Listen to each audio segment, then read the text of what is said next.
కూటమి అయితే చాలా బలంగా ఉంది. పొత్తు ఇప్పట్లో వీడే అవకాశం లేదు. 3 పార్టీలు కలిసే 30 ఏళ్ళైనా ప్రయాణం చేస్తాయంటూ పవన్ కళ్యాణ్ లాంటి వాళ్ళు చేస్తున్న వ్యాఖ్యలు. అలాగని చెప్పి ఈ కూటమి గురించి, పొత్తు గురించి బీజేపీ నాయకులు అయితే ఎప్పుడూ ఎక్కడ వ్యాఖ్యలు చేయలేదు. ప్రస్తుతం కలిసి ఉన్నారు, తర్వాత కలిసి ఉంటారు, విడిపోతారు అనేది అధిష్టానం చూసుకుంటుంది.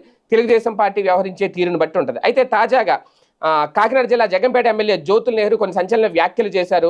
ప్రస్తుతం ఉన్న పొత్తు ఎన్నాళ్ళు ఉంటుందో అంటూ కొన్ని కీలక వ్యాఖ్యలు చేశారు. అంతేకాదు, టీడీపీ ఆవిర్భావం తర్వాత అనేక పార్టీలతో పొత్తు పెట్టుకుంది, అనేక సార్లు బయటకు కూడా వచ్చింది అంటూ తీవ్ర స్థాయిలో వ్యాఖ్యలు చేశారు.